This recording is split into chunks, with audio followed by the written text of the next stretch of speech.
Ladies and gentlemen, today on the premiere episode of the John Huff Podcast, fire breather, multiple Guinness World Record holder, and a man who gets paid to let people staple hot peppers to his tongue. We're talking fear, trauma, and pushing your limits with the amazing FenyxFyre. That's pretty cool, right? All right, roll intro.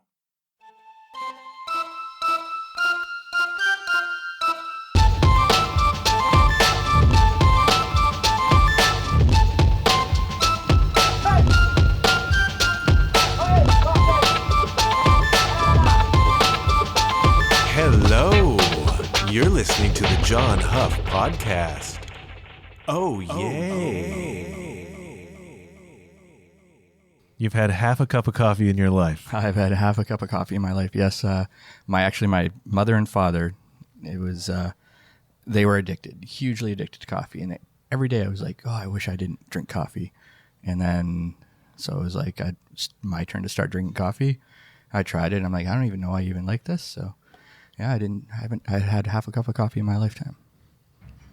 All right. Well, you're not missing anything with this particular coffee. I'll tell you that straight up. I can imagine. So here's what happens. You interview a musician or an actor or a writer, and your first question is, what got you interested in playing the drums or whatever? And the answer is, I saw Ringo Starr on the Ed Sullivan Show, or I saw Dave Grohl, but I don't really know what to do with you because of the question, what got you interested in laying on a bunch of razor blades and having a million volts go through you? What got you interested in that? Definitely not the normal way of things. And really, to say that, I started because I saw somebody do it, that's not necessarily true because, other than Jim Rose, Circus Sideshow. So as a musician, you'd probably know who that is. I don't. Who is that? Oh, well, Jim Rose was basically through the 90s. He worked with like Trent Reznor and basically did the Lollapalooza circuit doing Sideshow. He had his own circus, so it became very popular at that time. So when I was like the 19 age, I actually saw him for the first time, but I still wasn't into Sideshow at that point. I was actually still Jehovah's Witness at that point. So it was like, okay, that was cool. Then that was it. What was he doing? He had a full show, basically Sideshow. He had people like Joe Lifto on there, so he would hang stuff from his nipples and things like that. Jim was more like he was the talker of the thing, and he would take you through the show. So, but it was all through like basically Lollapalooza and that whole circus for years. So you have to check it out. It's still just mind blowing to me. You know what I mean? Because I know you a little bit, so yeah. I'm becoming a little bit familiar with what you do. But the last video I saw of you was somebody stapling hot peppers to your tongue. Yeah, that was probably pushing my limits. It pushed me very hard. I got to, there's actually a moment when I watched the video in high quality, you can actually see my eyes roll back into my head a bit, where I blacked out. I do remember blacking out for a second. From just the intensity or the pain or what? It was not really pain. It was just my body, because it was all, basically, it was getting injected into my bloodstream. Like the caption, like the poison of what makes a Carolina Reaper hot is actually, it's an irritant to mammals and humans. So it's a natural protection of the pepper to it's putting poison into your body basically. Right. So it's the objective here is people won't eat it because they know. Yeah. So or animals won't eat it or whatever. Yeah, exactly. So what happened is all that was going into, and I still, like you can see on this side of my throat here where it's swollen. Yeah. Yeah. So that's just a hard pocket of like basically juices. And it was last weekend, March 3rd. So a week ago. So, and I still have, this side was gone down, but this side, and I can actually watch in the video where my throat started swelling up where, because it's the body's natural way to say you should not be doing this. And I still did it. But yeah, I'd planned to do more. Actually, it really wasn't planned at all because we didn't think I'd done the ghost pepper in a hot sauce review like a year earlier. And then, so we were going to do ghost peppers, but this season it's hard to get peppers. So we searched all over the place to try and get them. Matthew McLean from Slim's Pepper, he actually was able to source some from Pepper North. And so anyways, Mike Jack, who does a hot sauce review show, was going to, was doing a ghost pepper world record with Guinness. So I didn't want to use his ghost peppers because there was a limited supply. So all we had left was Carolina Reapers. What's hotter? Oh, Carolina Reapers is the hottest, and it's like 2.3 million Scoville. So it's the hottest recognized by Guinness hot pepper out there. Right. Okay. So the only hotter ones are in the pit of hell somewhere that we haven't got to. Genetically, the pit of hell being genetically modified. Oh, yes. So, is that going to be like a thing? Like, let's make the hottest pepper ever? Oh yeah, it's in the works. There are some that are there, but they've not been recognized yet. And you're going to inject those right into your eye, or what? We'll see what we're going to do with them. I have no clue. Right now, it was funny. I was actually eating hot sauce that same night. Oh, really? Yeah. Afterwards, I was like, that would be nothing. That'd be like ketchup to you. Yeah. So So then last night we did a hot sauce review show, and I actually, my jigsaw blade, where I stick the jigsaw blade in it. Well, we didn't use the tattoo gun by Axis Rotary. This time I actually used an air body saw, which is for surgeries like brain surgeries and that. And we put some Stargazer on it, which is like a XXX hot pepper sauce, and we stuck it inside my head. So how did it go inside your head? So the blade basically is reciprocating back and forth. Yeah, and into what part of your head? Into your nasal cavity. Into your nose. I saw you do this on YouTube with, was that the ghost pepper one where you put it on like the little blade? On the little blade, yeah. But so imagine that on a saw that's moving back and forth now. How wide is the blade on the saw? Size of a finger pen. So if you make a wrong move, you're slicing yourself pretty good. Yeah, so basically a jigsaw. You know what a jigsaw blade looks like? Yeah. That size of a jigsaw blade. So anyways, so we get it in there and it's just burning, and then I pull it out, and then so a couple seconds later the slow blood drip comes down the face, and it's live, so everybody's like, it just... mayhem ensues in the comments. How do people react when they're watching this? Well, I warn them ahead of time because the theme of the show is called Stranger Danger Thrill Show, and that we touch your emotions inappropriately. So they do get a warning. And I do tell them not to try this, but it happens.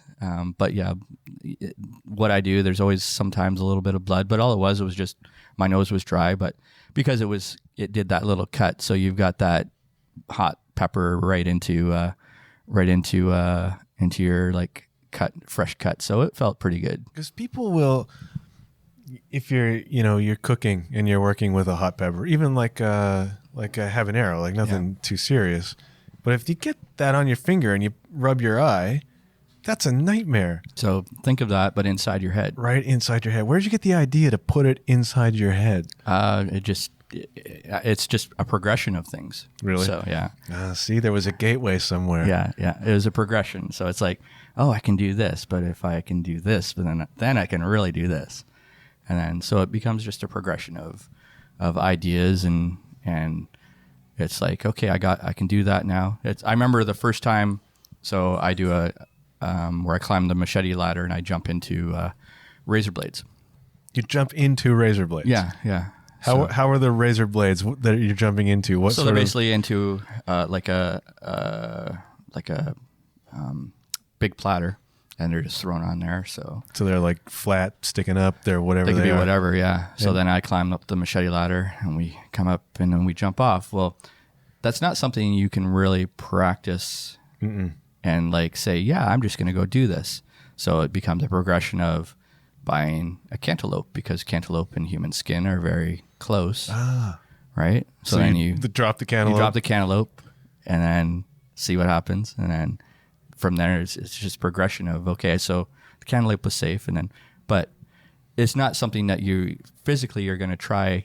Sometimes you do an act and you haven't tried it yet. So that one it was at a Something Strange show in Toronto, and it was really crazy because that show, for some reason, it was like a bunch of performers, and we were all like I don't know if you ever, as a musician, you like test each other's, it's like, as a drummer, you do drum battles or like I've seen this before. I've never participated, but I get it. Yeah. Yeah. So anyways, it was one of those things where all the performers were just pushing their limits, and the whole show ended up like one gentleman, performer, Devin Upham, Winchester Steve, he bit into a can and was chewing it like a pop can. And did he mangle his mouth? Oh, it was a bloody mess. Normally he doesn't get bloody, but for some reason, everything that was through this whole show was a bloody mess. And the crowd was loving it. They were so excited by it. And I'm coming up to do my show, and Will Smink, tattoo artist, was with me, and he's like, dude, what are you going to do? So you have to like beat that somehow? He's like, what are you going to do? You typically, you're going to have to actually give an amputee a part of your body to give to this crowd because they're so amped up to see it. And so I'm like, yeah, I have no idea what I'm going to do. So it was like a 30 seconds before I walked on the stage, I'm like, no blood. And so I walked up and said, okay, we've seen a lot of blood on this show. I'm going to make it through this entire set without any blood. With no blood. And it was like, so it was really cool because I started off, so then I would do an act and I was like, no blood. And then by the end, when we got to the razor blade jump, it was like, people are expecting, I'm jumping into razor blades. They're expecting to see blood. And I'd never done it yet, like live. I'd never done it. So you could have sliced yourself to ribbons. You don't know. I had no idea, but we're going to see what happens, right? So anyways, I'm up on top, and Chris Mysterion, the mentalist, he actually said that I turned white up there. Really? He said, like, you actually look like a ghost when you like look down and you're looking at these razor blades. How far down was it? It was only about as high as this chair here. So like, not too far, but like 2 or 3 feet. 2 or 3 feet, but you're jumping into razor blades. Razor blades. Right? So anyways, I jumped down, and then the crowd is silent. Waiting. And I pick my feet up, and the razor blades slowly drop from my feet, show the audience, and no blood. And so you jump feet first. Yeah. Barefoot. What's going through your mind just before you go? This is stupid. But it was, so anyways, slowly lift the feet up, show the audience, no blood. And they just erupted, right? Because it was like, at that point you have them chanting, no blood, no blood. Like, it was pretty cool. It was a cool feeling. You are the consummate entertainer. Yeah. Well, and it was one of those things where it was like such a last minute on the fly thing, because they were expecting to see, mayhem on the stage. But it was really cool because, you're taking what they think, the emotion that they want, but you're manipulating it. That's, people ask me why I do it, and I'll be honest. Sometimes it's really fun just to be able to like take a person and know that they're squirmy and manipulate that emotion to, right, to feel, right, and to the point where, where I've actually had to stop a show before because people have passed out. I believe it. So totally. Yeah. Because you got people stapling your back, stapling your tongue with the hot peppers. That still blows my mind. Yeah. It won't be something I will be doing very soon again. That was not planned. That was just like... Well, it was planned, but not planned. We had backup, but if we didn't have the peppers, we had a backup. So you knew if you had the peppers, you were going to try this. But not Carolina Reapers. Not Carolina Reapers. Yeah. But even so, stapling anything to yourself... I've seen the photos. Like, people are stapling money to you. You're like a stripper in a weird way. Yeah. The world record was pretty tough when we did the world record. What was the world record? So that was at London Comic Con 2014, I think it was. And we did the world record for the most staples in the human body. Which was how many? We did 536. So it's now been beaten and taken. The person who... There's actually 2 records. It got split up into 2 records now that are out there. Christopher Martin, Bazoo the Clown in California, has it at... I think 823, but he used 10 millimeter staples. What did you use? I used 8 millimeter by the rules. Oh, there's rules for this? Yeah, there's rules to world records. Oh, of course. Yeah. So anyways, he has the most with 10 millimeters, but the most staples out there right now is actually 1,000. Oh, wow. Yeah. So, and I've been contacted a few times to beat that. So Yeah. So we'll see what happens. Do you remember the first time something was stapled into you? Yeah. I remember. What was that feeling? It's hard to explain really what you feel. It feels like, I don't know. When I did the world record, it felt like I was being attacked by bees. Really? After a while, Were they all in your back? They were mostly my back and my legs, just because we wanted to, like, just the way we had it set up. We had 4 people going at me, so one person took like basically a quarter of each of my back, and from there, and it's one of those things where I feel pain, but I don't feel pain. I don't know if I it's really hard to explain because, I can stub my toe and go, ouch, but really I'd only say it because I know that You're supposed to. I'm supposed to say it. Yeah. Right. Is there there must be a certain point at which you almost go into shock. Well, the Carolina Reapers, you can see me go into shock. Like right. My body, even though I wasn't in pain, well, I was, but I wasn't. Like, I could have taken more. I knew my body was, and I could tell people were like, okay, do we need to send a medic in? Because it was, you could see my body going into shock. And, you have to recognize those signals and say, okay, are you going to push it past that? Or you just say, okay, I've done enough. So for all the people at home that want to try don't try it. I was going to tell them what to look for if they're going into shock. Yeah. But the first time I got stapled, really, I'll be honest, it was such an exciting feeling. I really? Didn't even feel it. Once you get into the over 500 range, you start to... You feel that a little? You feel that a little, yeah. The one in the forehead you always feel because it's basically hitting the bone in the skull. I guess it is. So, but there's so much that, a lot of what I do is mind over matter. It must be. It's like, and it's weird. I was actually, Paul Latour. So anyways, I was actually out the other night. I rarely get to go out and I'm not performing anymore, where I actually got to see some bands and watch the bands and enjoy the bands, where you're not preparing to get ready. As a musician, that Sure. You have that mindset of you're getting ready for your gig, right? And you can't enjoy it as much as you'd like to. No, you're going on. Yeah, and he was like, he said it's really weird to see you enjoying yourself and not being in your character, because I have to. There's like that point where it's like, okay, I have to switch off, right, and then you shut off all the emotion and everything, and you go into performer mode. This is like mental training, though. Yeah. Is this just like build up over time, or have you actually done active mental training? I do active mental training. Yeah. What do you do? How do you deal with that? So anyways, I never really did until I got into like the neurofeedback stuff of after I was attacked in London. Mm-hmm. And that's another reason why I really got into the performing, was healing from that. But we can go into that later. Sure. But so doing the neurofeedback studies, so basically what you're doing is training your brain to take a certain pattern and change the pattern. So that's basically the premise, is like you're training your brain to do things and that. So then we also included what's called biofeedback. So that's the ability to your heart and your mind basically connect the two. So I practice now. I do meditation, and I can get my breathing down to 4 breaths per minute. Wow. So basically, it's not really, I wouldn't say it's meditation, but it's basically a form, but it's breathing, being able to take that and then just let it all out. So, and then shut off that. It's like an active.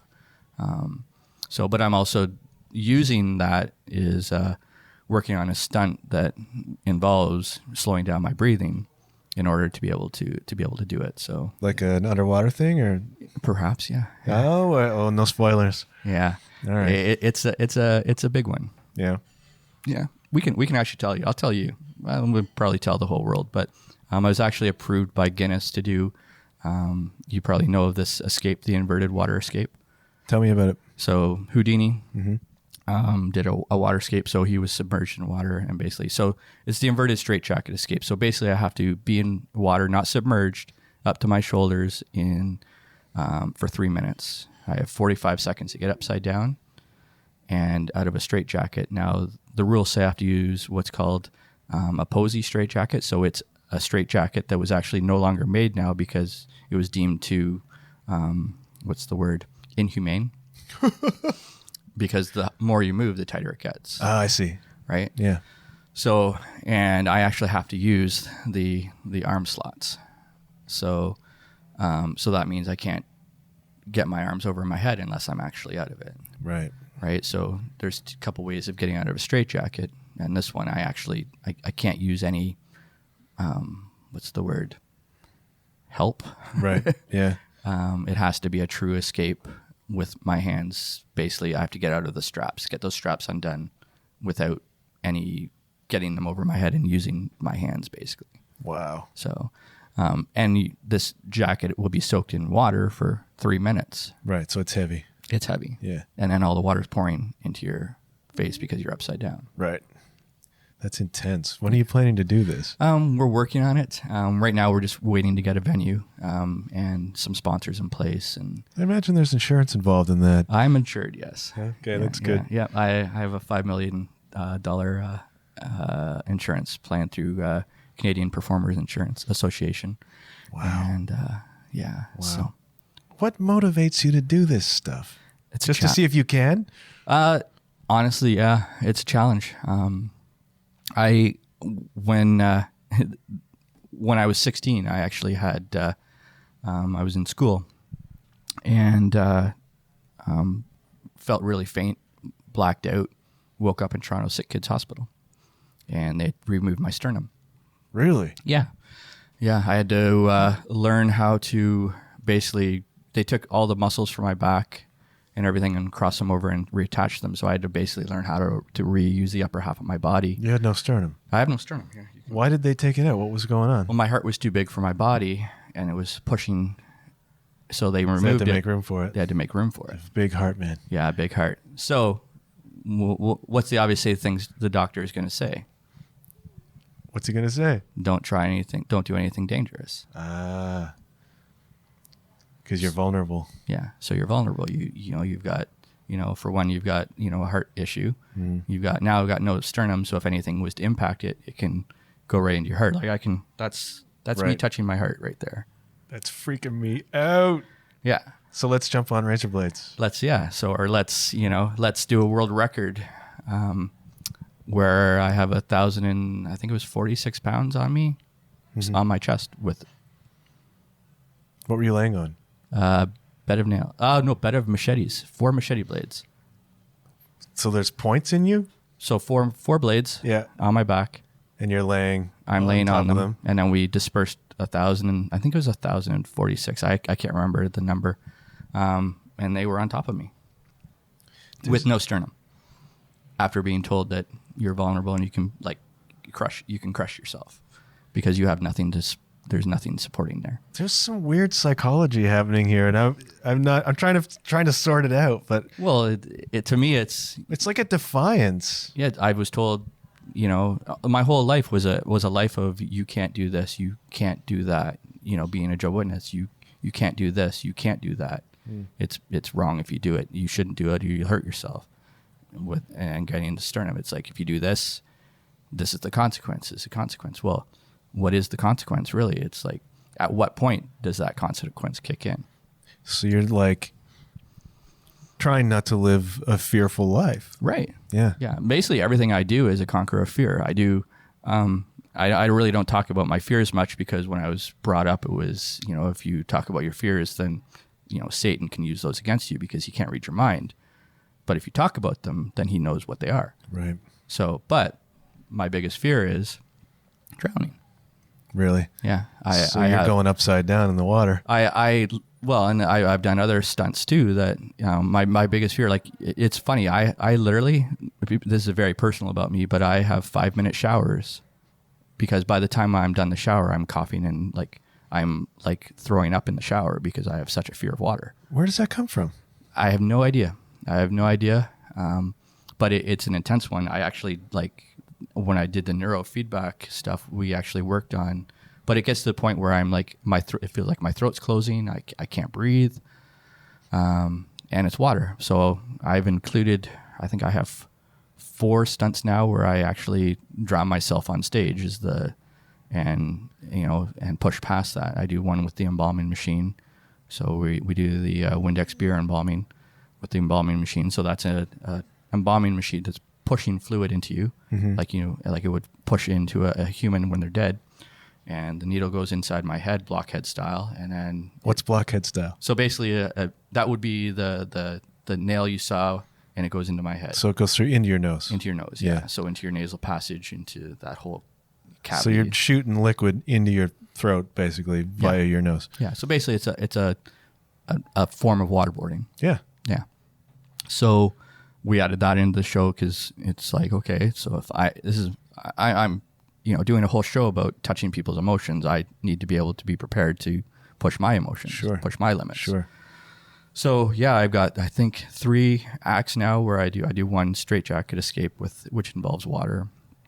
I do the embalming blockhead, bombing machine blockhead, and I have one more. I have acts that I have to like written down because I don't even know what they are. Sometimes I have so many of them, but so anyways, I've made acts to push my limits, my fears. Yeah. Yeah. So this world record is a very important one to me, and we typically don't talk too much about what records we're going to do because then people snag them right before. People jump in on you, yeah. Yeah, so, but I'm pretty excited to, this one's going to be one I've been working on it for 3 years now, getting all the approvals, getting, the everything needed to be able to go inverted and within a time frame. And it costs a lot to be able to, like the jacket that I have is like, it's, to get into Canada, it's a lot of money because, it's technically illegal. Right. To own them, right?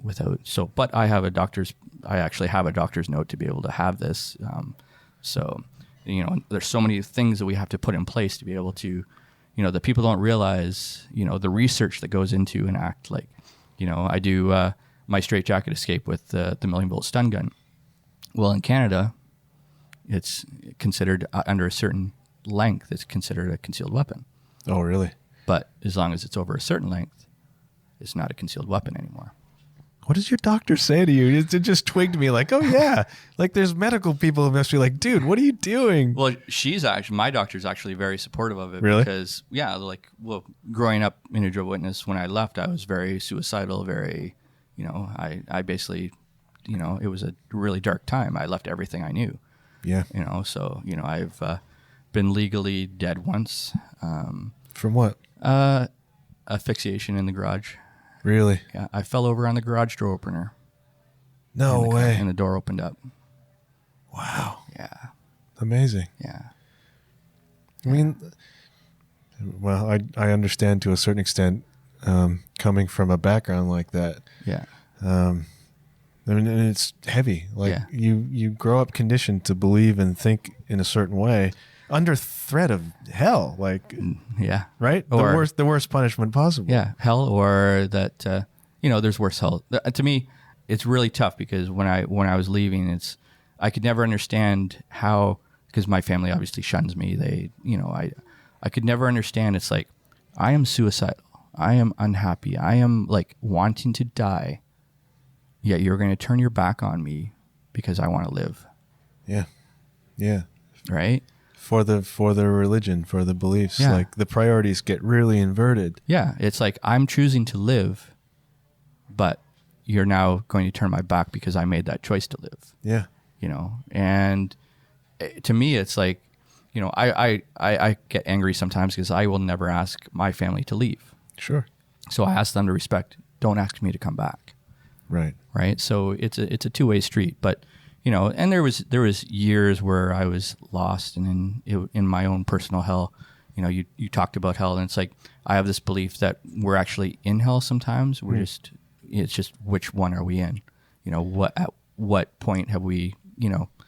It's like at what point do we get out of hell? Basically, it's in your thoughts. I mean, it's what John Milton said in Paradise Lost.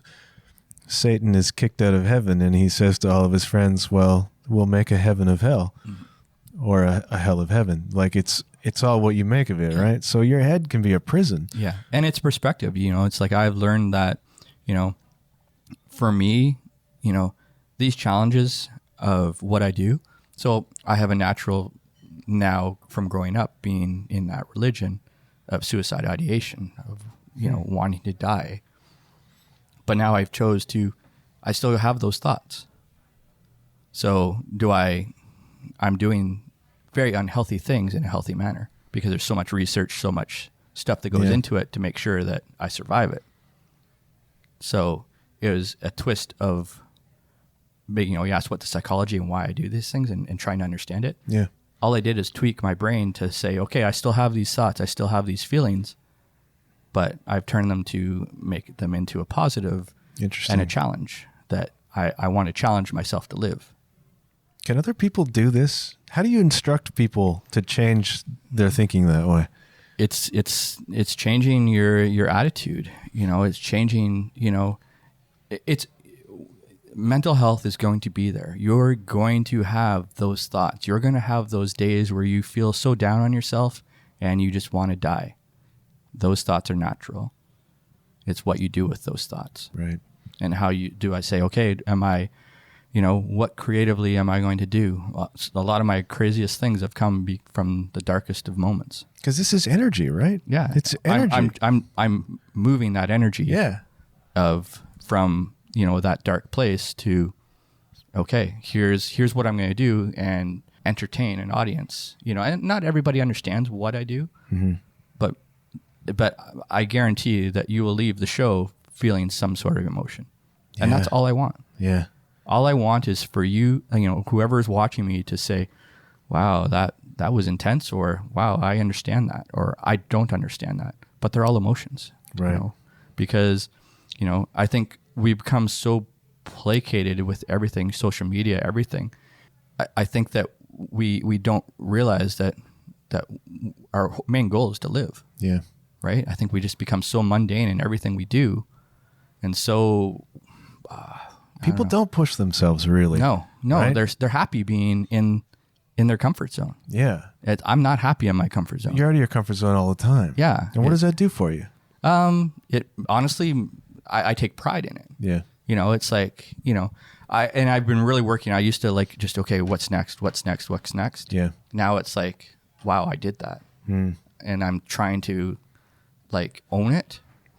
Say, like the Carolina Reapers things. It's like, my next thing would be, okay, now I have to beat that, or what? How do I beat that? What's the next level of intensity with Carolina Reapers? Where do we go from here? Well, we'll figure that out.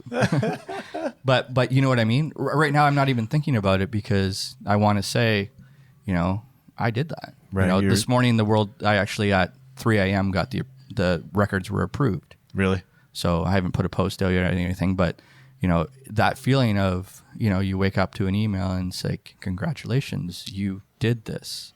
Amazing.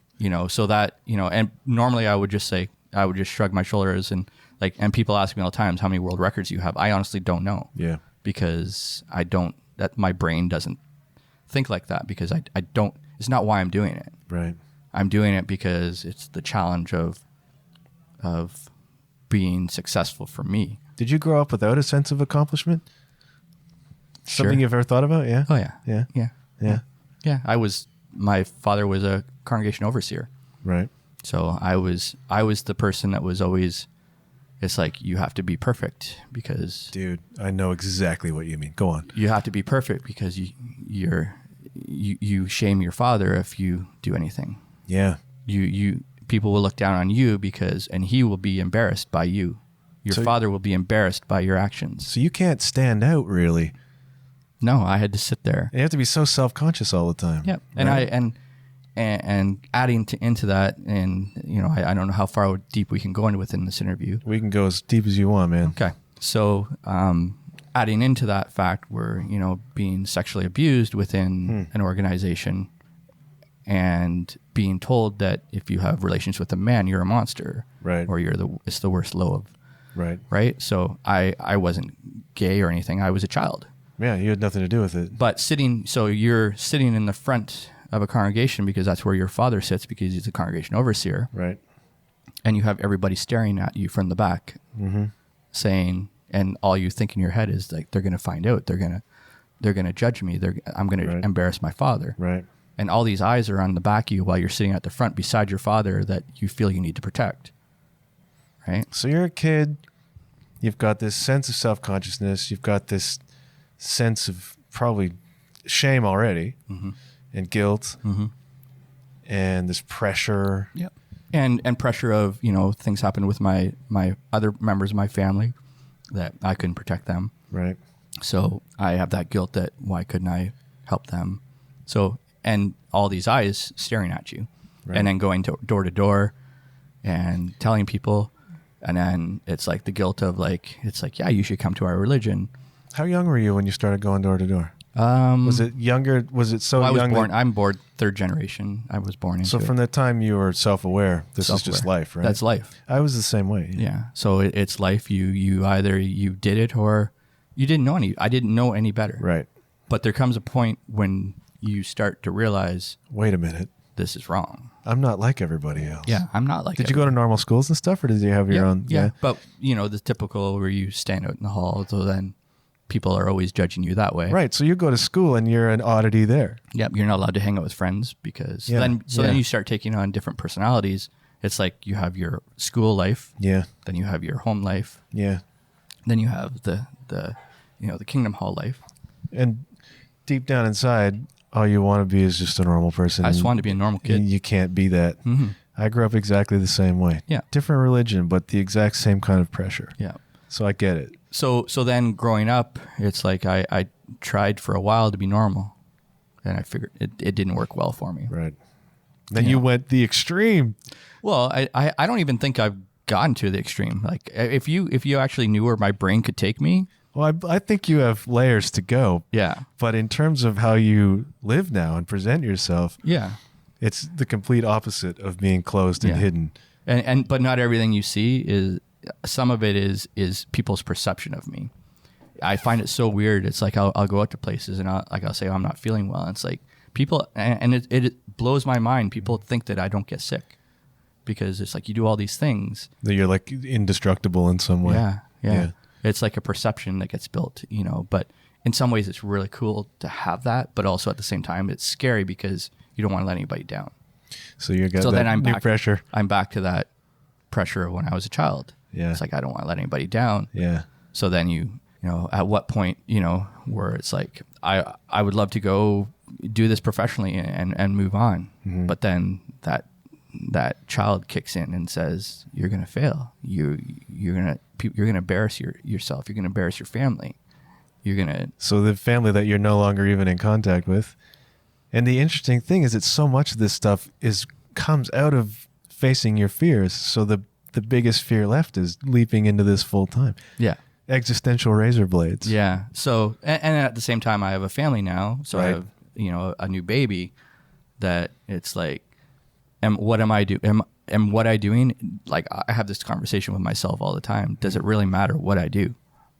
Like, I'm doing these things, but does it really matter to anybody else? Or is it just I'm doing it because I'm doing it because I'm pushing myself? Yeah, but you pushing yourself is an inspiration to other people. That's the thing. That's the whole point of this show. Yeah. Is I'm interviewing people who set an example of what's possible. Well, and that's, and I recognize that, but the demons are still there. Oh, of course they are. So I have to, once again, it's like mental health is something you do every day. You can't, it's one thing where, you have to recognize that I have this. And that's what I've done really well is like recognizing it's like I have these issues. I can run from them and I can hide from them, but they're always going to be there. Absolutely. So let's twist them. Let's twist them so that they work for me. That's amazing. And I think that's all one can do with mental health is really get to that point where you say, you know what? I'm not a bad person. I'm not that monster that everybody thinks I am. And that, there's a worth to me and the worth is inside me and I'm the only one that has control over that worth. Yeah. Yeah. So, and I'm still working, it's a work in progress. I'm still working on that worth in myself to say, you're actually good enough to do this, and to want to take it further. But at the same time, the reality is, it's like I have a new baby, and I have to keep that in mind. I have obligations with work. I really people ask me why I stay at my work and why I actually like my job. Well, that's a nice thing. I like the structure of having a day-to-day job. It works for me because I'm, once again, it's like I like structure. People, I'm very stubborn. I'm very stubborn in my ways. I don't like change. I see. So I like to know that when I turn the door at home, that home is going to be safe. Sure.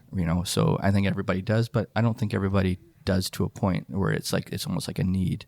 So I, for when I travel, sometimes I get that anxiety when I travel and perform because, it's that change out of the norm. Yeah. And for you, I think it makes a certain amount of sense because you live so much on the edge. Yeah. There's so much unpredictability when you're performing that stability is kind of an antidote to that, or a platform for that. Yeah. Whereas most people don't really take a risk ever. No. Right? No. And there's nothing wrong with that. No, it's totally fine. It's just at some point you have to realize if it's not working for you, what am I going to do to change that? Right. If staying, and not taking risks is working for you, but you suffer in other ways, maybe consider, looking at that and saying, yeah, it's like, how can I manipulate my mind? Because that's all I'm doing I've chosen actively to manipulate my mind to be able to work for me instead of making my mind work for everybody else around me. And you've done this by pressure testing yourself in these situations. Yeah. That's intense, man. Yeah. I think I'd want to have me on my zombie team. Yeah, man, absolutely. But things must frighten you. A shower frightens me. Right. Yeah, you said that. You're right. So obviously everything frightens me, but fear is an emotion. I think that's part of the key is people don't do things or they're comfortable because they are afraid. So sometimes accepting the things you're afraid of and say, okay, I recognize that I'm afraid of that. I recognize that talking openly about my fears is something that I'm afraid of, but I own it now, and I'll say, yep, okay, that's a feeling. That's so empowering for other people, though. Yeah, that's a feeling. It's okay to have that feeling. It's how long am I going to sit here and dwell about that feeling? What am I going to do with that feeling? And what am I going to do with that feeling? Am I going to say, okay, yeah, I recognize that. It's the same thing with, PTSD. Yeah. Going back into that child state. The biggest thing we need to do is I recognize that I'm that little boy, and it's okay to let that little boy be seen. Because a little boy didn't really have that person when you were that little boy, right? Yeah. So it's like, it's okay to self-heal and say, we have those layers, to look inside those little, that's like, I have lots of layers. So I wouldn't call them personalities, but they're voices of judgment. Yeah. Right. So it's like growing up in a Jehovah's Witness cult, that you have those predetermined things that are in the back of your head. Sure. It's like, if you do that, you were raised that way. I grew up like, if you do this, right? Yeah. Yeah. I mean, for me, there was so much self-consciousness and so much being aware that other people are watching you all the time. And it wasn't to protect anyone in my family per se, but it was like, you're supposed to be leading people to God. Mm-hmm. Your behavior is what does that. Mm-hmm. Everybody's watching you, so make sure you don't slip up. And you're 5 years old. Yeah. I mean, that's an enormous amount of pressure to put a kid under, right? Yep. So then you get to an adult, and then you get on stage, and you have all these people staring at you, wanting to watch your show. Yeah. And it's like, don't slip up. Right. So all this is going on in the back of my head while I'm putting on my show. So, I mean, you're out there facing all this stuff all the time. Yeah. That's a part of you that I think a lot of people don't know about. No, because I don't talk about it much. Right. But it's like a whole other level of intrigue to me. To me, honestly, and it is a flaw, and I recognize it, and I've been learning to own it, is I don't think that anything I'm doing is special. Wow. I think that too sometimes. Not about you, but about me. Yeah, it's like I feel like anybody could do what I do if they were trained properly. anybody could do what I do. No, but it still takes a certain temperament. I'm learning that. Right. It does. Right. Physically, everybody could do it. Everything I do is science. Mentally. Science and a good knowledge of the anatomy. Mentally. That's the part that most people. That's the X factor. Yeah. Because, I mean, if you pulled in everybody who's sitting in this room right now and said, all right, we're going to staple hot peppers to your tongue, it'll be fine. You'll live. Yeah. Nobody's going to go for that. Should we test this? Wouldn't that be fun? Yeah. If we ever turn this into a video podcast, yeah, we're out there with the hot peppers. But I mean, what you do is special. And now that I understand more about why you do it and what it illustrates, it's even more special to me. Like the message of all of that is really powerful. And I often think of how to get that message across more, but it's one of those things where I think it's beyond me, because like I need some help with that whole like media part of it to get that message out there, because to me, I still suffer with that, those tapes are in the head that it's like, it really, why are you doing this? Yeah. So that's, I've taken steps now to be able to have that help and get, but and honestly, it gets to the point sometimes it's like, with mental health too, it's like you still have that stigma. It's hard to talk about. Oh yeah. People don't want to hear it. People don't want to hear that. Well, they just want to be amazed with what I do. They don't want to know that there's actually a reason behind what I do it. I think more people want to know about mental health than are willing to admit it. Yeah. Because I think a lot more people struggle with it than are willing to admit it. Mm-hmm. So you could be the motivational fire breather. I like that. The motivational fire breather. Yeah. Yeah, man. It's really fascinating to me. Thank you. It was fascinating to begin with, but now it's even more fascinating. Yeah, it's and I think the biggest thing is, people have to be open to showing the layers. I have so many flaws. I grew, obviously, I feel sorry for Stacy and Delia sometimes, because they get to see the part that not everybody gets to see. There's times where, it's like where you just want your mom to say, yeah, wow. But now you have people in your life. Yeah. You have a family now. It's not the same though. No, it isn't. It isn't. But yeah, this is where you are. Yeah. Right. So it's like, but it's funny how I still crave that. Yeah, you probably always will. Yeah. It's a fundamental part of existence for a child. Yeah. Well, and I grew up without that. Yeah, exactly. Right? So, but it's like, for me, it's, I know my mom doesn't watch the stuff I do. Yeah. But it'd be cool just to like, for her to be amazed. Right. To see me on stage. Yeah. And like wowing these people. Yeah. To me, that's important, but I know I'll never have that. Yeah. Maybe. So, yeah. Yeah. One never knows. One never knows. Yeah. But anyways, they see the, the struggle that, of the not feeling worth it part of it. So yeah, sure. And, Stacy's great at motivating me. Delia's a great motivator. I have great friends, that support systems within my sideshow community that really, that I look up to, but they see me as somebody that they look up to. Is it like a community? Is it like... it's like a terrible family. Music is a weird world because...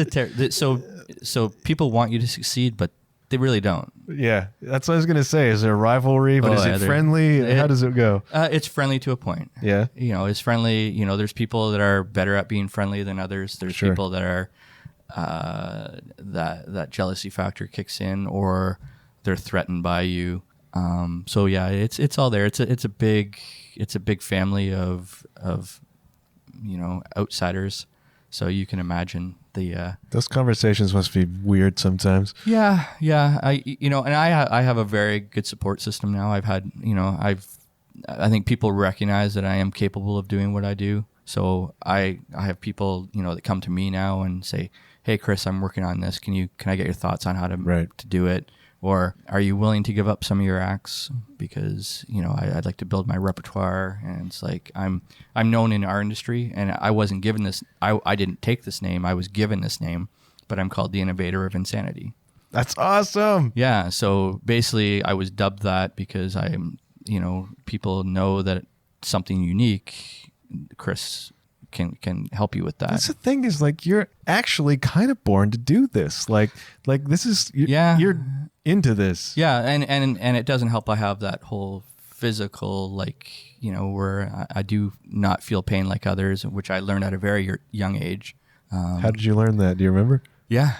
A couple. I was a very active kid. I was the kid that was jumping off the barn roof. Right.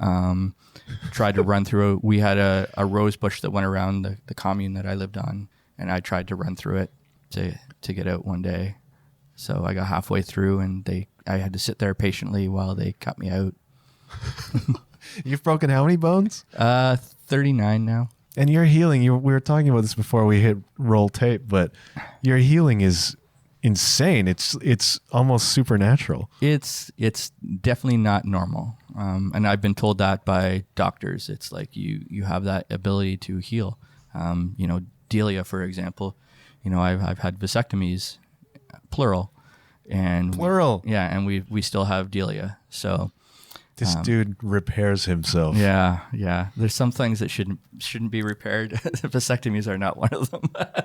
Wow. But she's a blessing, you know. Oh, sure. You know, she's a blessing, but she was definitely not something at 49 that I expected in my life. Yeah. You know, and it changed a lot. Like I actually now when I do an act, it's like there's some stuff that I was working on that I took out because it was too dangerous. And now I'm a father and I have a baby that, you know, because it was on the cusp of, like, you know, survival. Like you could die from it. You could die. Well, anything I could die from. Okay. But this like a higher risk here with some higher risk stuff. Where it's like, you know, it involves, you know, different ways that other people have died and actually surviving them. Yeah.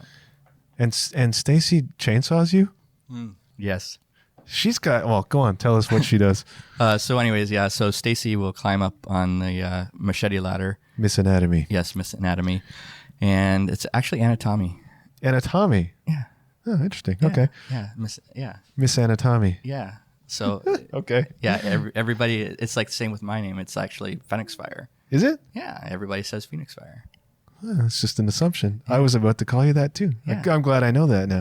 Yeah. And it's weird. I'll say it really fast because it's like now it's an illusion of what do I actually say. Right. So, but it's actually FenyxFyre. FenyxFyre and Miss Anatomy. Miss Anatomy. Yeah. Okay. So anyways, she climbs up on the machete ladder and takes a chainsaw and cuts an apple out of my mouth. And that takes a steady hand. It does take a steady hand. And did you have to convince her to do that, or was she like, yeah? She was pretty keen on it. Was she? She was pretty keen on it. Yeah. But we always say that we have the closest shave in Sideshow. Oh. So anyways, about a month ago in the show, she actually ran it across my lips. Oh no. And you can see me jump back. Yeah. Ouch. It didn't hurt. There was nothing. It was just like literally just across the lip. But it obviously sent some panic into me. Did it cut you? Like literally like a cracked lip. Yeah. I have pictures of the apple where you can see the apple and my lip outside of the apple. So, you know, and she felt terrible. I guess. But she, you know, you can't do these things without stuff like that happening. But I also encourage her to get as close as she can. So it's not her fault. And also partially like my fault as well, because I changed my position. So I was in the stage, you've been on stages where sometimes you can only do so much with, you know, body placement on a stage because they're so small. With space, yeah, for sure. Space and everything. So I'm in a different position than her. So she's outside of, she had to like do a certain reach that she, you know, so put her off balance. Right. So anyways, you know, all these factors that people don't realize, it's like, yeah, you know, she just got an apple out of his face. It's pretty cool. But there's so many things that can go wrong in an act. She slips, she cuts your head off. Yeah. That could go wrong. Yeah, that could go wrong. But you know, she's so great at what she does with the chainsaw. It's like, and she gets excited about it. So she only does so much in the show. It's mostly me, but she's, you know, taking an interest to learn some escapes now and things like that. So I'm pretty excited to be able to teach her some things, and then eventually Delia will get a chance to learn some really cool things. Generations. Yeah. How did you meet Stacy?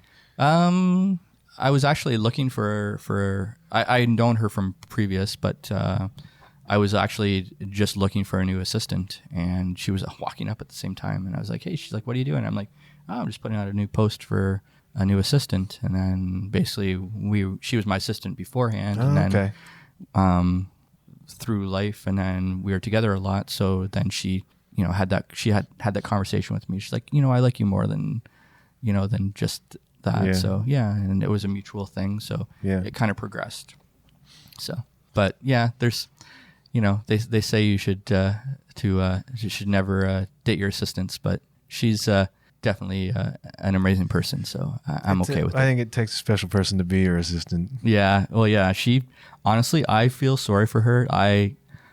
She puts up with so much, like, the amount of props that she laughs because pretty much every day it's like another item comes in the mail from stuff that I've ordered to build. Bear traps, Connor bear traps. Yeah, bear traps. I'm actually working on a project right now that nobody in the world is doing, but it requires a lot of research, and I actually had to get ordered from China, had to get them custom built, and they've been sent to me now, and we'll go off and I'll tell you what it is. We won't talk about it in public yet. We're not going to reveal because somebody will steal it from you. Yeah, but it's something that I've been working on for a while, but it is pretty intense, and it's for me, somebody who wants to push that limit, basically taking technology that's already there and pushing it into a whole different world. Wow. So it's pretty cool, but I had to get all these things made for it, right, and built, and custom coding, everything. It's pretty elaborate. So what's the coolest thing you've seen somebody else do? The coolest thing I've seen somebody else do, that is a really tough question, because there are so many amazing performers out there. Oh, are we talking like in sideshow or in the show? sideshow world? I know the coolest thing you've seen is me play drums with Hiroshima Hearts. That's true. That's the coolest thing. But well, Lee Molson always amazes me with his knife throwing. Oh man. His ability to, I've been in front of his blades, and, when we did the, things like the blockhead where the nail's in my head and he takes the razor blade out of it on the end of it. He throws a knife. A knife, yeah. So it's like an inch from my face. Do you have second thoughts? Like he's getting ready to throw that thing? I trust him completely with my life. That's amazing. Yeah. The guy can take a Tic Tac out of the air with a knife. Right. So I trust him completely. It's funny because he knows that I push him. Right. Like there's an act that we do, the blockhead one, but he hates doing it on stage, and I always do it on stage with him because I know that he doesn't like doing it. How does that trick work? Not a trick. How does that stunt work? So basically, there's on stage we use a card because he doesn't want to. It's such on stage that pressure of being on stage. He doesn't feel confident using it. So we usually use a card, and I usually fold the card, so it makes it tougher for him. But basically, it goes on the end of a nail. Mm-hmm. The nail goes inside my head, and then he throws the knife into my. He's standing beside you? No, he's about 8 meters away. But to your side, that he's throwing across your face? Yeah, the knife goes right in front of my face. So don't want to get that wrong. And you have to shut your head off at that point, because if I move, oh yeah, yoink. If I move, then it's the worst thing that can happen. So you just have to shut it off. He doesn't miss. Amazing. Yeah. So that's a really cool one. Lee, some of the stuff that Lee's doing, it's amazing. But honestly, I don't even know how to even answer that question. There's so many talented performers out there. This is a world that a lot of people don't know exists. No, and you should check it out, because that some of the things that people are doing. That's such a hard question. I wish I'll be thinking about it through the rest, because if you think of something, let me know. Yeah. What I'm planning to do on this podcast is have 3 standard questions that I ask everybody. Okay. At the end. And I don't know if the 3 questions are going to change over time or not, but for today they are: what are you trying to improve about yourself these days? Patience. Really? Yeah, patience. And the ability to understand other people's flaws, because I've worked, and they go hand in hand, patience and understanding other people's flaws, because I've worked so hard on myself and I've done so much with myself. I kind of get frustrated when other people don't work on themselves, and they just accept that that's the way it is, or they complain all the time. Sure. So for me, it's like I get frustrated with that, because it's like I've put so much work into myself. It's like, why Like, I don't understand why you wouldn't want to better yourself. So, but I have to understand that not everybody is at that stage. Yeah. And that the best thing you can do is lead by example. Yeah. And but, this for you stems, I mean, we went way back in time, but there was also the attack you mentioned. Was that like a catalyst for this? Yeah. Yeah. Well, so yeah, being attacked, I basically almost dead. It changed me. Mm-hmm. I still, when I walk down the street, I still, look over my shoulder. I'll stop when people are walking behind me. Yeah. Things like that. So, but yeah, PTSD it's a nasty thing. And I'll be honest, I'm really glad, like, people say, oh, it's terrible that it happened to you. I'm really glad it happened to me. Really? Why? Because if it was somebody else, I don't think they would have survived it. Interesting. And I'm not saying that to be, cocky but it was so hard on me, and I am used to dealing with pain mm-hmm. and hardship and, mm-hmm. My whole life. People ask why you do these things. It's like, they'll say, I don't understand. It's like, I do pain well. Right. I've lived my entire life in pain and hell. Yeah. It's like, I've learned how to do it well. It's comfort. It's almost a comfort because I understand it. Yeah. But, the amount of damage that happened with, the attack, I don't think another person could have pulled themselves out of that wow. dark place. That's amazing. Yeah. So, and I think, and the person that did it had already stabbed somebody else, previously. So this was his first night out of jail from that. Right. So, mm-hmm. and I was the wrong place at the wrong time. Yeah. But so just somebody is just not a healthy person, yeah. And, he, when in the courts, when they did his sentencing, they asked her, do you want to apologize or say anything to mm-hmm. you? And his apology was in front of the judge. It's like, I'm sorry that I beat somebody up as old as my mom. Not that I'm sorry I beat somebody up. No. Yeah. I beat somebody up as old as my mom. Yeah. So that means that you're not sorry you did it. You're just sorry that who you chose. Right. Yeah. Right. Yeah. So, it just, but I when it happened, I couldn't even leave my house. I bet. I the fear. And then while I was in the hospital, my house was robbed. Oh man. And it took everything. Wow. So I would come home from the hospital and it looked like somebody moved me out. Yeah. So then they took everything, like even like my dad passed away, like they took my dad's watch, like everything from my entire life that was anything important to me was gone. How do you respond to that? You either choose to say, I deserved this. Which you didn't. Yeah, I didn't. Or I chose to say, does it matter? Like, why start over? Mm-hmm. Like, what does it, like, I've worked so hard to get to where I am and now I'm starting over. I have nothing. I don't even want to live. Mm-hmm. Or you say, you get to that point, which I did, was like, you know what? I want to live again. Yeah. So I made another conscious effort to say, from that, when I left the religion, it's, I want to live.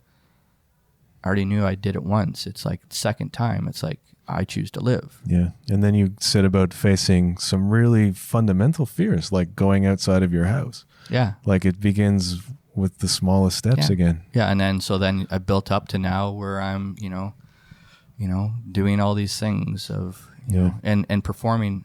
Not many people know this. I have a huge fear of performing. Do you really? Yeah. Getting on stage because it brings me back to my childhood, the theocratic school, where you had to go in front of this on stage and talk about things when people are judging you. Yeah. Right. So then even just performing is a challenge to me. Wow. So, but then I've gotten over that. I've taken, courses on how to hold a mic, how to, how to, feel comfortable on stage. Sure. and things like that. So and practice totally helps. Oh, practice. Yeah. Getting out there is, and now it's like, you're a drummer, you love the reaction. It's like, I love getting out there and seeing people's faces now. So I had the same problem when I returned to music after a long hiatus. Playing that first show was terrifying for the tiny little club show, but over time, and for me very quickly, it changes. You're not scared anymore. You're like, this is great. And now I can go out in front of 2,000, 3,000, 4,000 people and play. It's great. Yeah. So for people. And you do it well. Thank you. The people who are afraid to do that, it's on the other side of your fear, this release, and it's a great feeling when you face that. Fear and mental health are probably fear and mental health. People don't recognize how similar they are. Why don't you do this? Well, I'm afraid of it. Why don't you do this? I'm afraid of something they'll think this. Why did you do this? Well, I think somebody will judge me. Right. The alcohol issues. It's like, why don't you want to get help? Well, I'm afraid people will think I'm an alcoholic. Right. I was misdiagnosed for years as an alcoholic when all I was a person that I was afraid. Really? I had PTSD. Yeah. From my childhood and abuse within that. I wasn't an alcoholic. I rarely drink anymore. Yeah.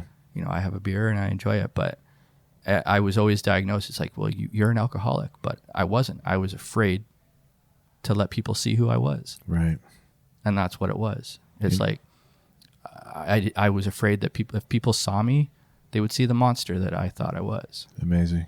So, and that's it. That fear. Everything is fear based, and I do my best in life to go past fear. Yeah, that's such a great example. Question 2: what are you most excited about right now? Which I borrowed from Anne Monez, our great friend. Yes, she's amazing as well. What am I most excited for? Well, I'll be honest, Delia. Really? The kid. How old is she? She's 10 months now. That's great. But, Stacy's an amazing mother, and she's, an amazing child, and she's learning all these things, from Stacy, and I work, and so I don't get as much, and Stacy does a great job at that, mothering, and I struggle with that emotion because, right. The past, sure. Yeah. So, I'm excited to learn how to push my boundaries with that and learn, but also I'm excited to teach her some of the stuff I know. That's great. Yeah. Yeah. She'll open up a whole other side of you. Well, yeah. And just, it'd be nice to teach her that it's okay to not be afraid of things. Amazing. Because, a lot of the stuff I do, most people are taught to be afraid of. All of it, I would say. Yeah. I make a living out of drinking Windex because you're taught that everything in the, don't drink Windex, by the way, anybody listening. Well, there goes my afternoon plan. But you're taught that everything under the kitchen sink is going to kill you. Right. It's toxic. If you do some research, not everything will kill you. You're just taught that it will. Interesting. Yeah. Well, you're supposed to stay away from fire too, but you breathe it. So yeah. I actually do a lot of things with fire that I shouldn't do, but it'd be interesting to see the way she grows up. Yeah, and I don't want to push her at all. No, of course, but yeah, as a dad, I am pretty excited to hey, do you want to learn how to get out of a straitjacket today? She'll be the coolest kid. And then I joke around because I'm 49 and I'll be a grandfather at her graduation. Right. So there's the other side of it that I'm not excited about, but 70 is the new 50, man. Yeah, I know. But as far as my personal career, I'm pretty excited about some of the world records that I have coming out that I'm going to work on. So awesome. Yeah. All right. Last question. What's your message to this audience that's hearing about you maybe for the first time? What's your encouragement to people? I think we pretty much went over the whole fear thing. Yeah. Yeah. I think choose to live.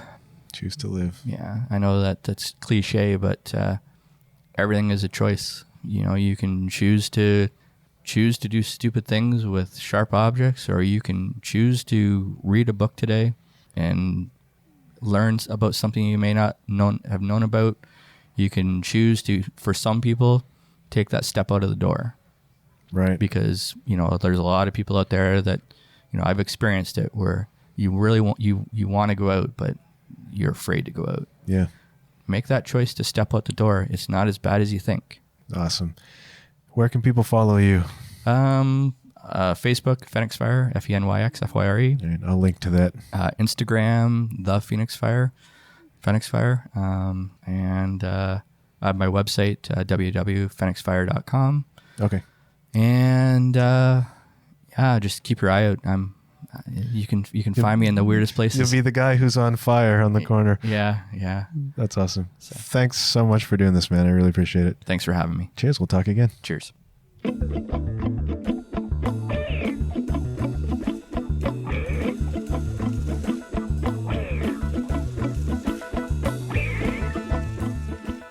So there you have it, a lesson on turning pain into power from the amazing FenyxFyre. I want to thank FenyxFyre again for being on the show today. If you want to learn more about my guests, go to john-huff.com. That's JOHN-HUFF.com. You can also find the show on Facebook at The John Huff Podcast. Intro music today provided by the great Denny Gauthier. The music I'm talking over now was provided by my good friend Howie Zowie. That's all the time we have for this week. Until next time, keep your wits about you and remember, good things happen when you put yourself out there. See you next time.